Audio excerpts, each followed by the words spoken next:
monde. On passera à des questions-réponses juste après. Je vais vous laisser le temps de poser des questions. Je voudrais avant appeler notre grand témoin ce matin qui nous fait le plaisir et l'honneur d'être avec nous. Vient d'être nommé directeur général de la Caisse des dépôts, monsieur Olivier Sichel.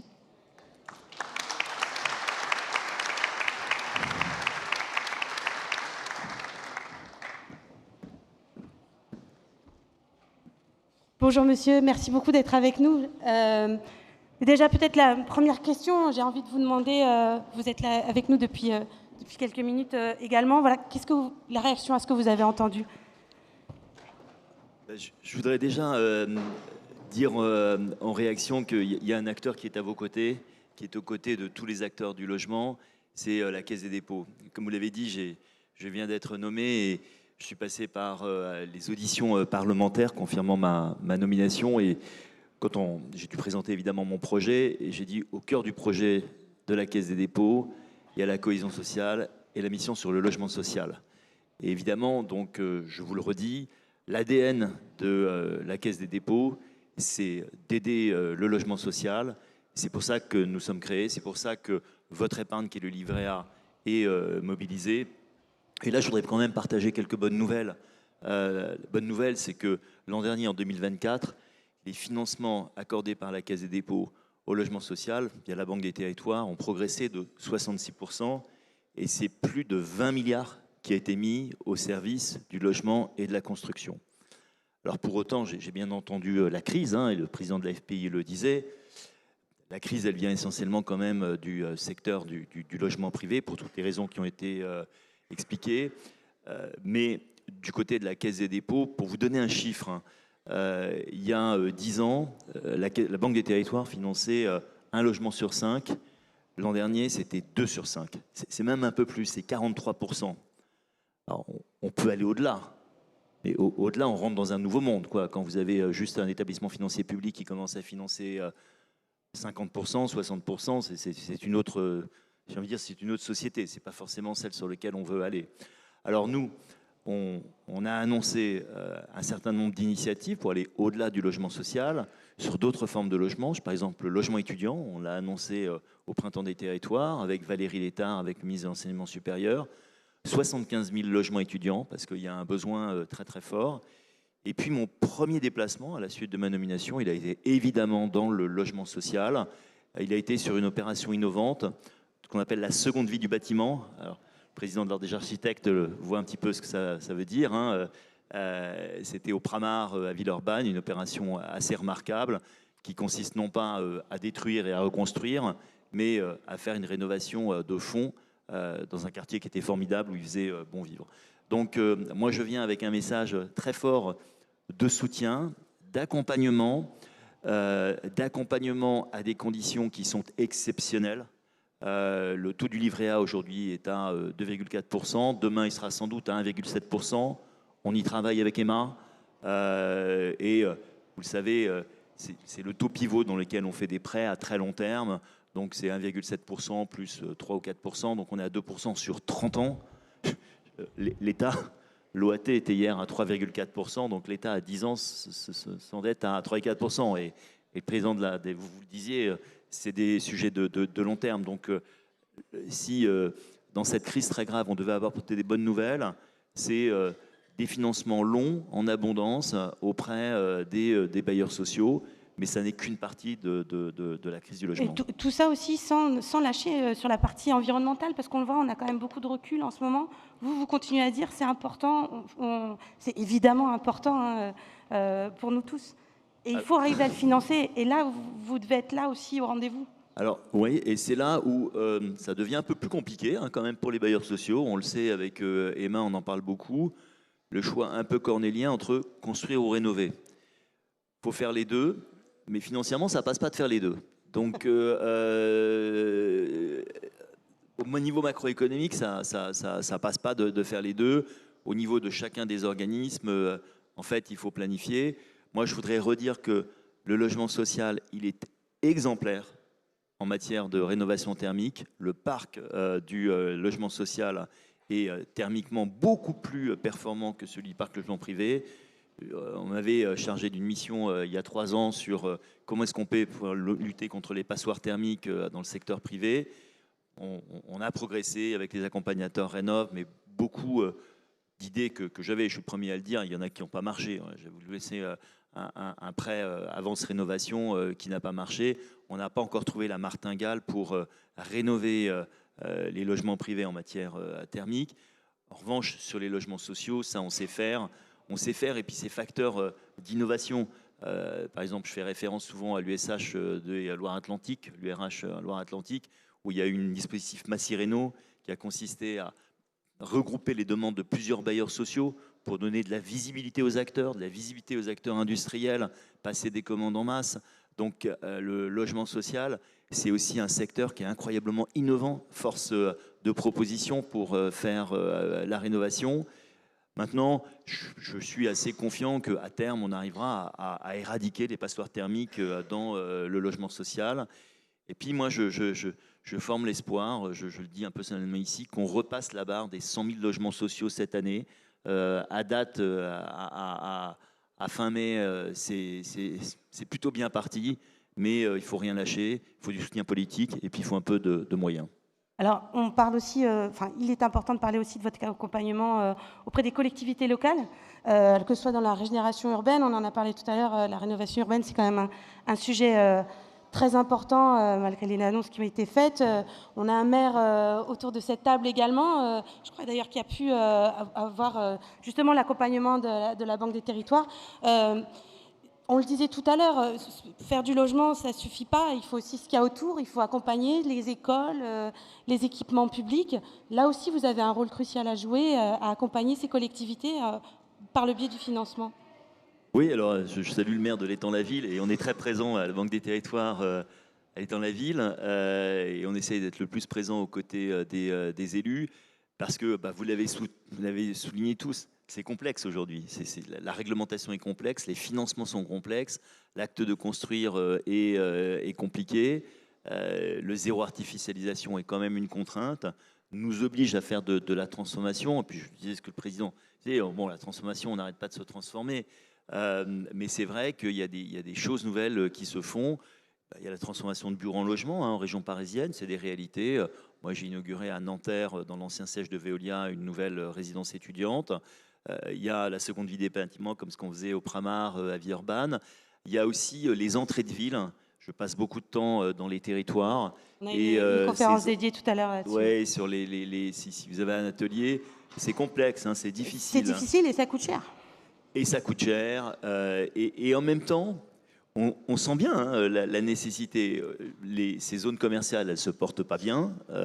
Elles ont des parkings qui sont immenses. Ça a déjà été artificialisé. Ça a été créé il y a 40 ans et la ville les a rattrapés. Pour autant, c'est tout sauf des vrais quartiers de ville d'habitation.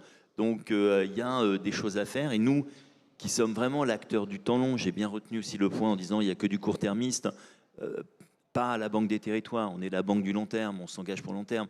Je rappelle, on a un prêt qui s'appelle le prêt Gaïa pour justement de l'acquisition foncière en zone tendue qui est à 80 ans. Et 80 ans, ça veut dire que là... C'est compliqué pour un maire même de se projeter, de se dire... Puis déjà, je m'endette. Ça, c'est un sujet que... Oui, alors ça, vous me poussez sur un de mes sujets favoris, qui est de dire il faut que pour l'investissement, un maire sache s'endetter.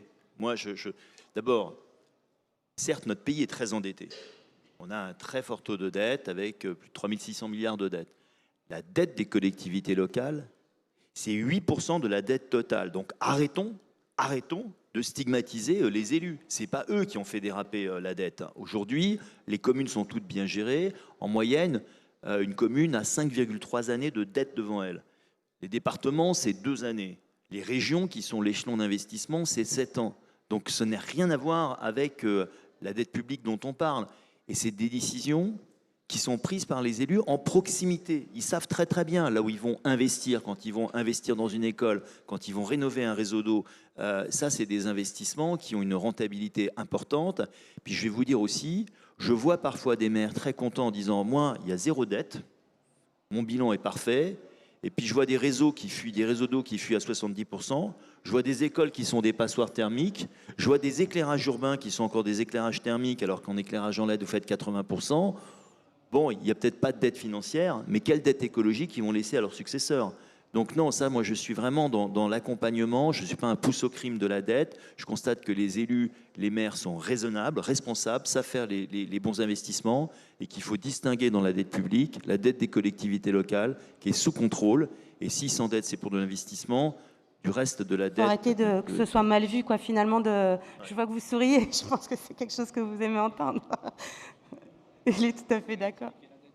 Mais voilà, cette idée c'est compliqué d'avoir une mauvaise image. On se dit toujours que si on est endetté, c'est fichu, on ne sera pas réélu. Ouais, mais je veux dire franchement, je sais, dans les médias, il y a une responsabilité des médias. Quand depuis des années, vous faites le classement, ouais, mais on le sait, quand il y a des classements qui font des classements des villes en disant les villes les plus endettées de France, les villes les ratios endettés de France, moi j'attends de voir aussi les villes qui ont fait l'investissement dans leur réseau d'eau, les villes qui ont modernisé leur incinérateur, les villes qui ont dépollué, décarboné en investissement dans leur réseau de transport public. Ça, je trouve que c'est pas assez mis en avant. Donc une ambition forte, une ambition au service du logement. Quel serait votre dernier grand message que vous souhaiteriez délivrer aujourd'hui? Écoutez, quand même la confiance et le fait que il y a beaucoup de choses qui sont améliorables, mais que vous avez, avec la Caisse des dépôts, avec la Banque des territoires, un partenaire de long terme. Ça fait 200 ans qu'on est à vos côtés, qu'on est présent, et il vaut mieux, hein, si on prête à 80 ans, qu'on soit présent après. Vous êtes très sollicité aussi, on vient souvent vous chercher. Hein. Alors, là, on est très sollicité, et la bonne nouvelle, c'est qu'on a les moyens. Il n'y a pas de contingentement, il n'y a pas d'enveloppe. Alors vous allez me dire, c'est facile, M. Sichel, vous prêtez, il faut qu'on vous rembourse l'argent. À la différence de l'État qui, lui, a un privilège, quand il subventionne, après on ne récupère pas. Mais c'est quand même une bonne nouvelle pour le pays, c'est que j'ai pas d'enveloppe. Je n'ai ni plafond, ni plancher. C'est-à-dire que j'accompagne des maires pour des prêts de 50 000 euros. Et puis, on a signé... il y a quelque temps, un prêt d'1 milliard pour le CEDIF, donc, qui est le grand syndicat des eaux de la région parisienne. Et je n'ai pas de contingentement, ni par région. Je prête aussi bien en Outre-mer qu'en métropole. Je prête dans les territoires ruraux, dans les territoires montagnards, pour les territoires littoraux. Et donc, on a des équipes qui sont à disposition. Elles sont très motivées, elles sont engagées, elles ont du sens. J'en viens, c'est la première fois qu'il y a un directeur général de la Caisse des dépôts qui... n'est pas parachuté, qui vient des équipes et elles sont très motivées à vos côtés. Merci beaucoup, merci Monsieur Sichel. Donc on entend hein, toujours notre grand message de ce matin, c'est quand même se rappeler que le logement est d'intérêt général. Je me tourne vers la salle, peut-être avez-vous des questions? Je vois une main qui se lève. Là, une demoiselle arrive avec un micro.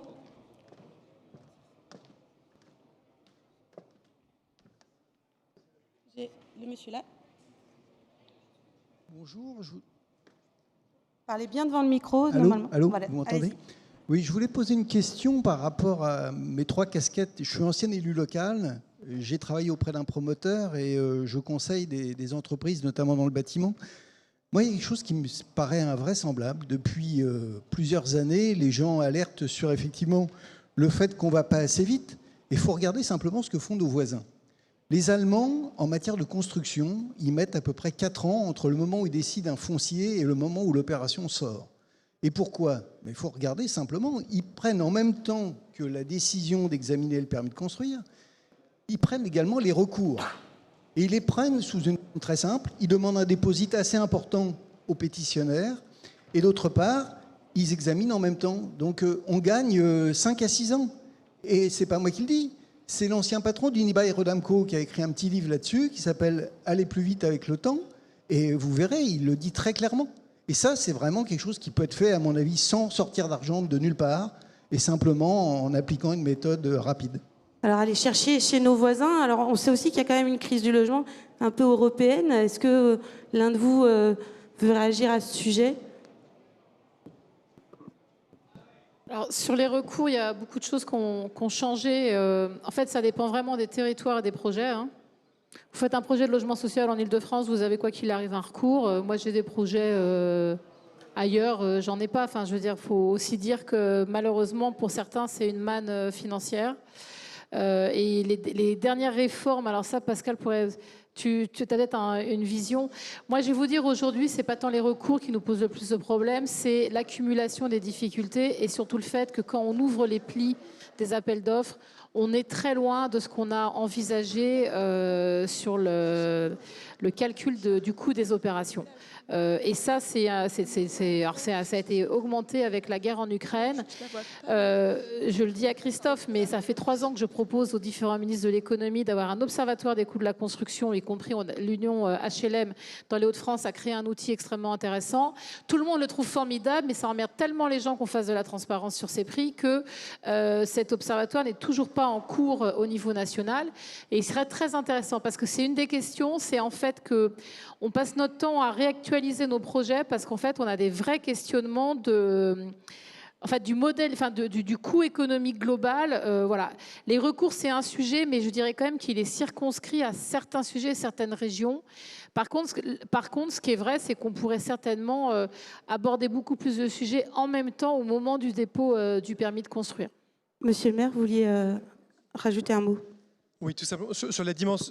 Sur la dimension franco-allemande, évidemment, étant moi-même franco-allemand, je suis ravi que vous citiez des exemples pour regarder ailleurs. En tout cas, c'est le réflexe qu'on essaie d'avoir, que ce soit l'AMF, où je vois des collègues de l'Association des petites villes, ce qu'on regarde, ce qui se fait ailleurs aussi pour essayer d'influencer parfois le législateur en disant ne nous regardons pas le nombril, regardons parfois les solutions ailleurs.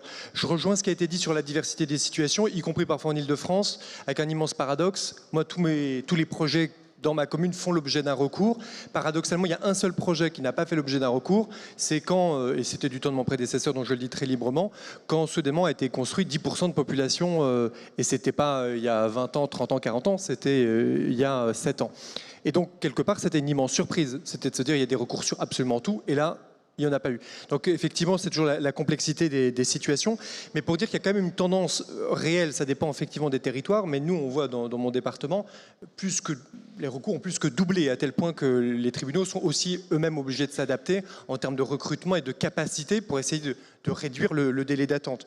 Donc je vous rejoins totalement. Une dernière chose que je voulais dire, malgré tout, sur les simplifications, ça ne répond pas à tout. La proposition de loi d'un collègue qui était lui-même maire d'une petite ville, Harold Duvart, qui quand même va dans ce sens, ne prétend pas avoir des solutions à tout, mais nous on y était plutôt favorables, puisque parfois c'était des règles de bon sens, pour aller quelque part dans le sens que vous évoquiez, sur une simplification d'un certain nombre de mesures, y compris dans des règles d'interprétation, qui, on le sait, parfois sont des nids à contentieux. Merci beaucoup. Il faut que je donne la parole à d'autres personnes.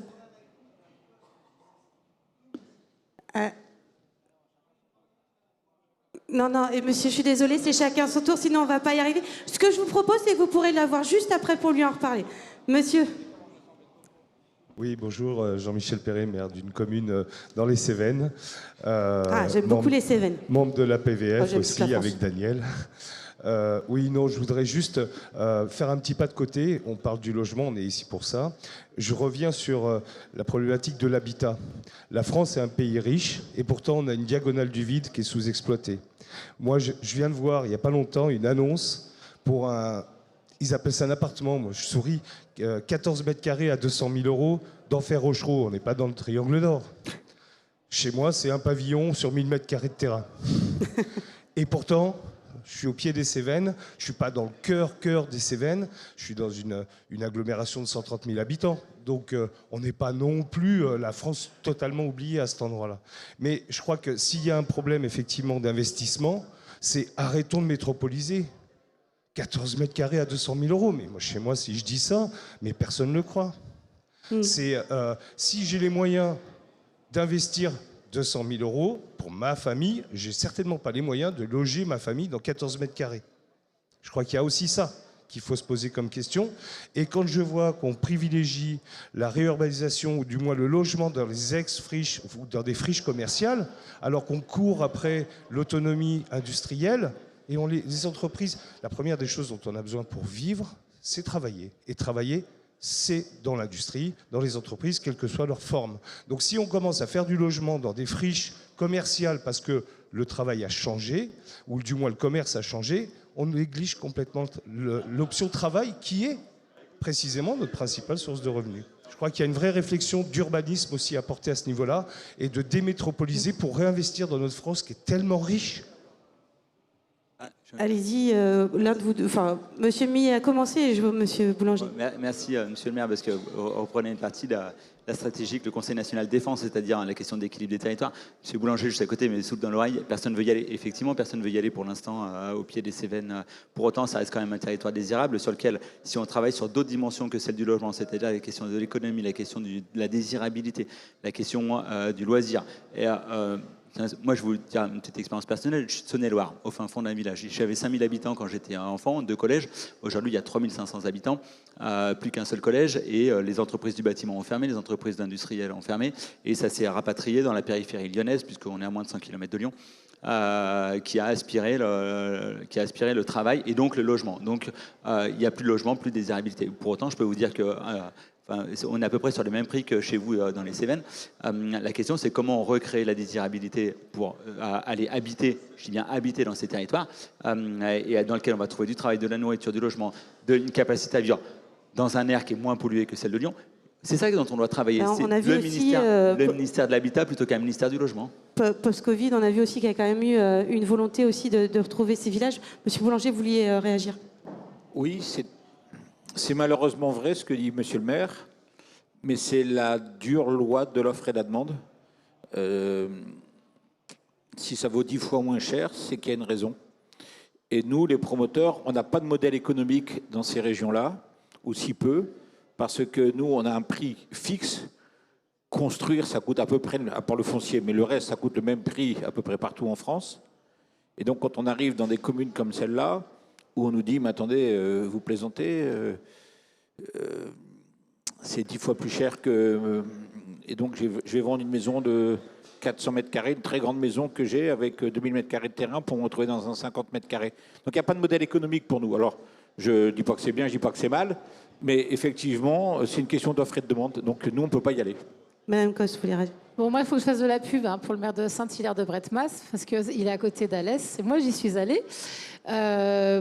Et en fait, je pense que la question est très intéressante, parce que c'est dans ces collectivités-là, aujourd'hui, qu'il y a de la réussite, je dirais, urbaine, si je peux parler ainsi, c'est pas le bon terme, notamment avec, par exemple, un projet d'éco-quartier. On a 15 minutes d'Alès, même pas. La question est plutôt, en fait, que les opérateurs y viennent. Et tu as raison que, vu les modes de financement, l'économie n'est pas tout à fait là. Mais c'est aussi parce que nos entreprises, en fait, nos connaissances des entreprises de marché et tout ça, sont en fait pas assez bonnes. Mais moi, je le sais, puisqu'il est venu me demander que des bailleurs viennent plus souvent dans son territoire. Et le gisement de production, il est dans ces territoires. C'est-à-dire qu'on va être dans des villes qui sont très pavillonnaires, mais des pavillons d'assez mauvaise qualité. Donc, il y a un enjeu quand même, je pense, d'amélioration de la qualité du bâti. Et surtout, on est sur des territoires où il n'y a que du logement familial. Et la question, c'est comment on fait du logement accompagné aux besoins des personnes. Du logement étudiant, du logement jeunes actifs, du logement pour les seniors. Je veux dire par là que... ça change aussi, vous le disiez tout à l'heure, la démographie change. Oui, les couples, et donc ça veut dire qu'on doit aussi changer, on doit aussi changer nos implantations territoriales et notre regard. Et c'est là que...